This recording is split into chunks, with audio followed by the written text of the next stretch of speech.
It's a pleasure to follow those two beautiful theoretical talks by Sasha and Anna. And Anna, where did you go? Oh, over here. Something you said about your nice theoretical edifice having to be completely rethought when Sebastian de Heuvel's results came out reminded me of a 150-year-old story of Mark Twain, the American author, who once said, "Science is fascinating. You get such a wholesale return of conjecture out of such a trivial investment of fact."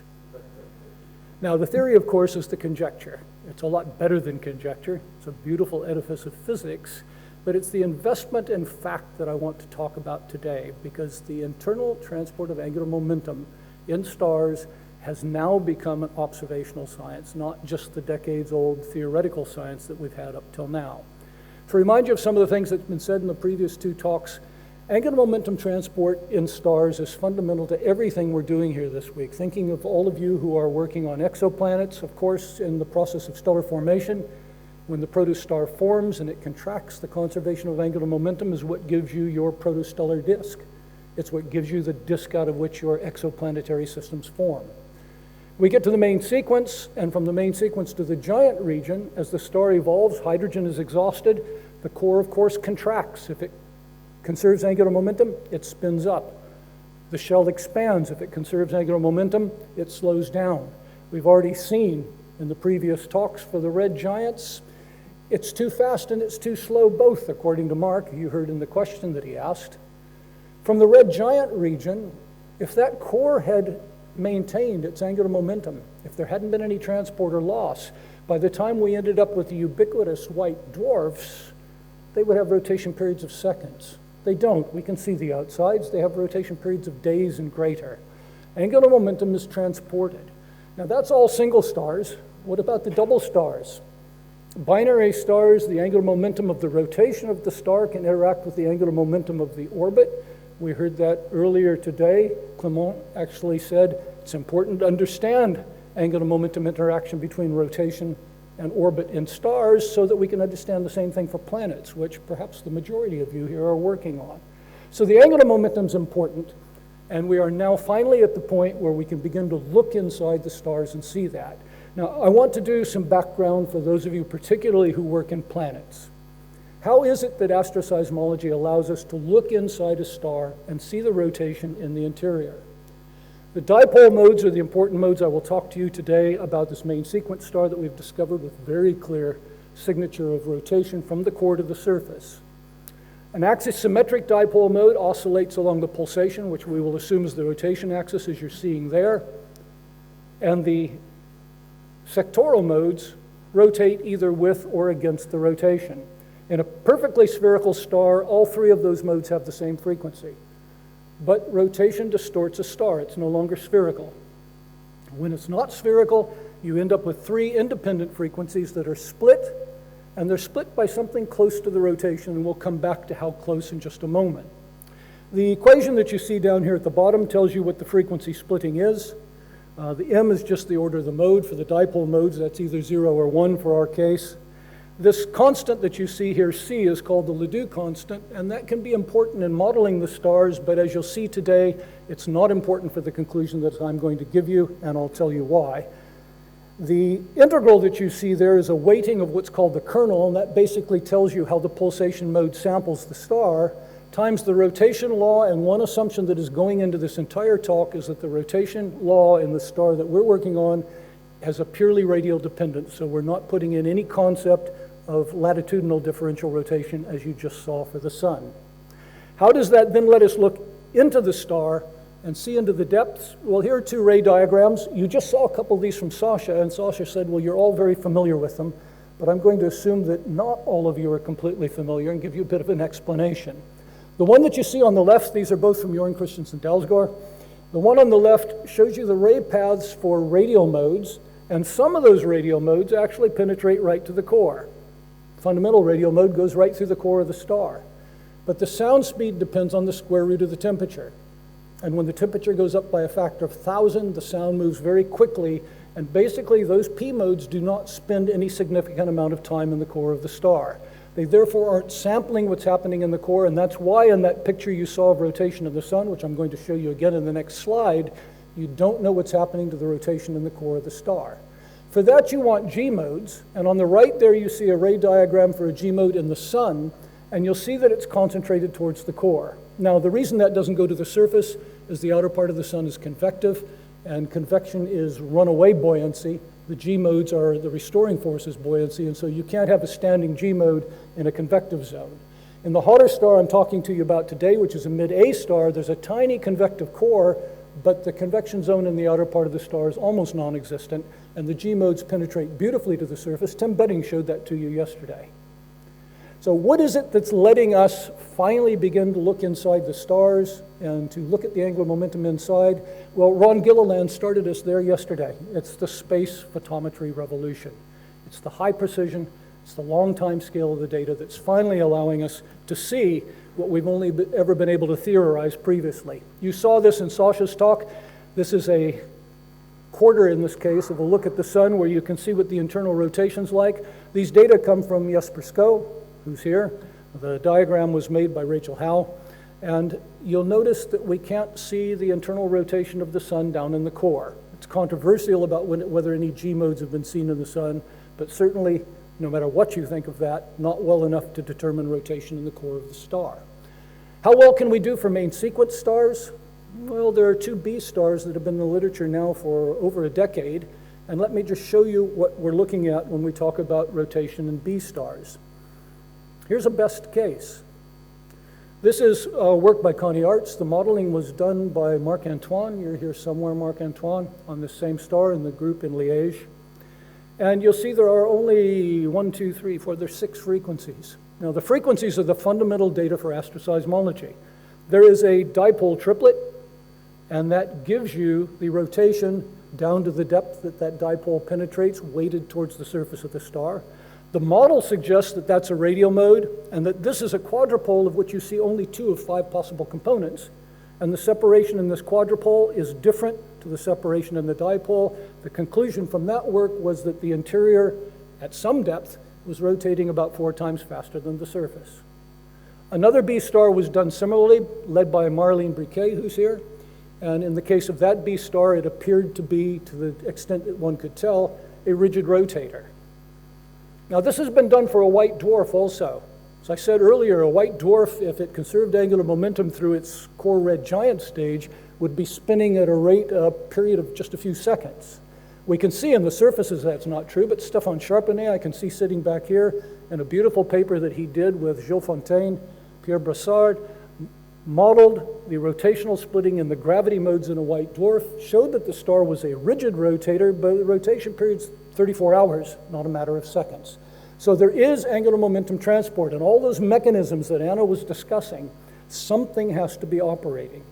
The red giants, you just saw mention of Sébastien de Heuvel's work with the red giants, and he had some questions yesterday. Those may come back up again today. The other red giant that's been worked on that I'd like to show you is from a Nature paper led by Paul Beck during his PhD work. And there you can see a set of dipole triplets if you've got a good eye. For most of you, if you're not an astroseismologist, where those triplets are and what the splitting is doesn't just jump out and hit you in the face, because these are stochastically excited modes, and the frequencies can change, the amplitudes go up and down, the peaks get spread. It's a little bit messy looking, isn't it?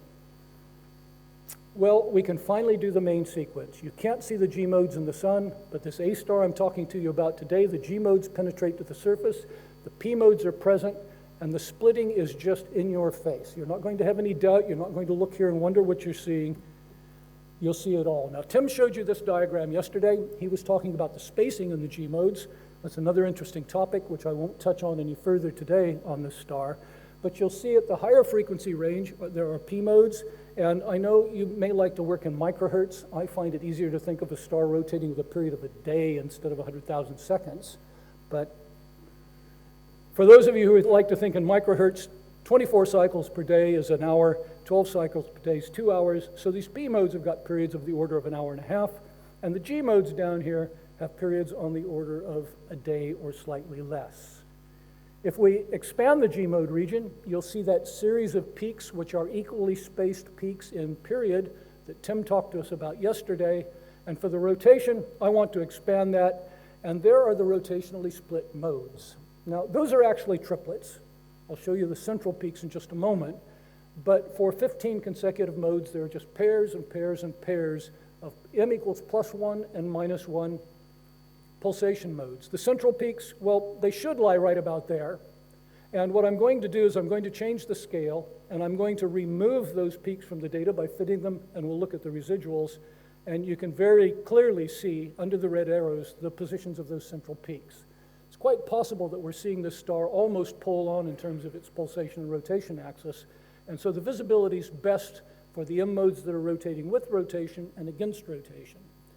Those splittings measure the rotation of the star in the core. Now, what do I mean by in the core? I'm going to show you that specifically in just a moment. G-mode splitting, we're back on the top to that equation that I showed you a moment ago. The splitting goes as a constant, known as the Ledoux constant, times this weighted function, giving us an average rotation over the pulsation cavity. The value of this Ledoux constant asymptotically goes to 0.5 for high overtone G-modes, meaning with many radial nodes. That's been known for decades. It's incredibly well known, but in fact, surprisingly, nobody had ever proved it. And Masao Takada's done an absolutely beautiful proof, which is an appendix to the paper that I'm telling you about today. And I think it's even possible the paper may get more references for Masao's beautiful appendix than it does for the rotational result. We'll see about that. Because C is effectively 0.5, the rotation in the G-mode cavity is independent of the models. And we get a core rotation period greater than 105 days. If you think that C may be slightly smaller than 0.5, and the models may show that, then the period would be slightly greater than 105 days. But there are no second-order effects. The frequencies are exactly equally split to the precision of 4 years of Kepler data. This star is effectively a spherical star. There are no complications from the non-spherical distortion, no second-order effects. The P modes at the other end have got one radial singlet, which we think is the third overtone, and then everything else you're looking at there is either a dipole triplet or a quadrupole quintuplet. I'm simply going to show you two examples of those, but all the rest of the peaks are multiplets. There's a P-mode triplet, split by exactly the rotation frequency, precisely equally split, no second-order effects, no distortions from that, using 4 years of Kepler data. The quadrupole mode, there are the 5 peaks of the quadrupole mode, all exactly equally split. In the case of this equation I've been showing you now, there's the average rotation. The Ledoux constant for the P modes is small. Now, it's not exactly 0 probably, but it's certainly less than just 0.02, 0.03. If we approximate it as 0, then we get a rotation for the surface of the star of 98.5 days. If C is slightly greater than 0, then that number is slightly smaller. The rotation of the surface is significantly faster than the rotation of the core, to very, very high precision. Let me just show you the rotation kernels so you can see where we're sampling. On the left here is the kernel for the G modes, and you'll see that the G mode kernel is sampling, this is fractional radius, is sampling the core of the star. The P mode kernel is this dashed line here, it's sampling the surface. And to put that into another perspective, here's the integral of that kernel, showing you that the G modes, 60% of the information we're getting from the G modes is sampling the interior 15% of the star. And so that's what I mean when I say core, the interior 15%. Over here, 60% of the P mode information is sampling the outer 20% of the star. So we really are seeing core to surface. Conclusions from this. For the first time in a main sequence star, because we're hotter than the sun and we can see both the G modes and the P modes, we're clearly seeing core to surface rotation. The star is nearly a rigid rotator. The 100-day period is a surprise. Typical A star rotates with a period of 1 or 2 days. Something has either slowed this star down or it was born rotating very, very slowly. Ian, you may want to throw in a magnetic field. You like to do that to solve lots of problems. I heard you do it a few minutes ago. Probably not the solution here. Magnetic A stars are AP stars, And there is no AP star known that pulsates with low overtone P modes. There are no delta Scuti AP stars. There are lots of rapidly oscillating AP stars, but in the presence of the magnetic field, low overtone P modes are suppressed. That's strongly supported by theory models of Hideyuki Sayo. So magnetic field's probably not the reason for the slow rotation. The surface rotates more quickly than the core. The angular momentum transport is now an interesting problem. Viscosity obviously hasn't done that. The gravity waves you were talking about, Sasha, can they spin up from the core to the surface and speed the surface up? Maybe that'll come up in questions. Mark says yes. So there's an interesting idea. You've now got some observations to start doing some theory with about just that subject. Observational angular momentum transport in stars over their entire lifetimes. We've now got main sequence stars. We've got the giant stars, Sebastian, Paul's work. We've got the white dwarfs. Stefan back there, we've got main sequence star now, and with the Kepler data, there are more of these things coming. You saw from Tim yesterday, he was able to extract the splitting in a star rotating at 30 days, where it begins to get confusing, and we'll go for the faster and faster stars and provide you all with a great bulk of wonderful data. We're investing in the fact that Mark Twain was asking for. Thanks for your attention this afternoon.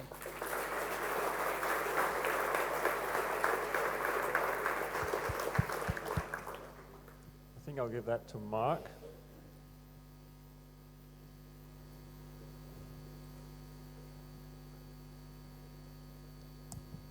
First of all, it's a beautiful, beautiful result. I mean, I like those splittings. That's nice and clean. I can even see those, so that's beautiful.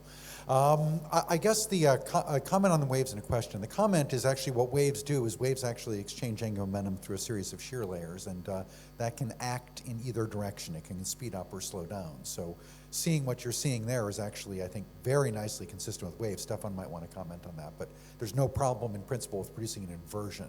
And the structural effects will naturally make the core contract and the envelope expand, so you get the natural stellar evolution goes the other way. My question is, the other way you can generate an inversion like that would be with something like a tidal effect or a binary companion, which could do something similar. Do you have any information or constraints on that? Right, Mark's question is there any information about whether the star is binary? Yeah. In the A stars, we get synchronous rotation, Mark, with binary periods, typically less than 10 days, and those stars are common. They're usually AM stars. With a period of 100 days, I think that they're so far apart that synchronization's not likely and tidal effects would be too small with a 100-day orbital period. A test for that would be to see if the star's an AM star. The star's 13th magnitude, and we need 8-meter glass for a spectrum. We're trying for that, and I hope I will be able to answer for you what the spectrum looks like sometime in the future. But I feel that the 100-day period is just too far for a binary for the tidal effects to be significant. It's too long. Okay, so we have a question here from Matteo. Okay, let me echo Mark. This is amazing work, of course. From the point of view of modeling this, from stellar evolution point of view, of course, one has to understand, since we are lagging so much behind, how common is this star? And so in this case, you can do this amazing work because the star is rotating very slowly. So the question is, because A stars are known to rotate rapidly, usually, out of your sample of A stars from the Kepler data, and given the fact that once you have the splitting like this, it kind of jumps in your face, how many stars can be analyzed this way? So this is one of out of how many? Right, let me answer that question. You're absolutely right. The reason why this one's first and why I'm talking about today is because of the slow rotation, it's in your face. For the fast rotation, the rotational side lobes have a bigger splitting than the spacing between the G modes, and it becomes harder to see. But Tim showed you one yesterday where he's already sorted that out. Tim, how many stars have you now collected where you've done that? Oh, no, that's okay. Just tell me and I'll repeat it. 5 so far. But to answer your question, for Kepler stars where you can see equally spaced G modes, equally spaced in period, I can't give you a number, but the answer's 100. It's a good data set. Oh, out of how many A stars, Simon, how many? We've got 3,000 A stars in your catalog? About 3,000 A stars. So it's a small number out of the total number, but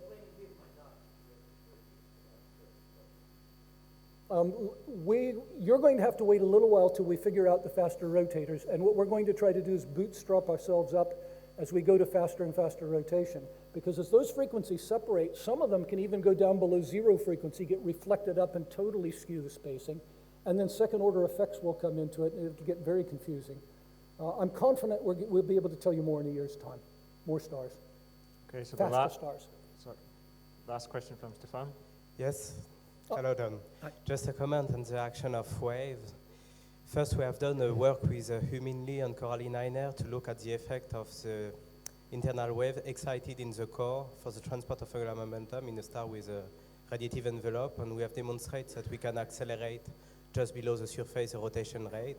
And this is also in agreement with direct numerical simulation by Tammy Rogers, who look at an intermediate mass stars and also obtain such type of results that can correspond to what you obtain in your stars. Thank you, Stefan, and can I finish with a question to you? Did you actually predict that I was going to find this? We have to apply the mechanism to the precise target with a given rotation rate of your star. It was a surprise to me to find the surface rotating faster. I didn't know that somebody Yes. said we should. Because if we only take into account the type 1 rotational transport, you will find a deep profile with a core which is rotating faster than the envelope. So this is the proof of a strong transport of angular momentum. Thank you for that. Okay, thanks Okay, very let's much. thank Don again. Okay, we do.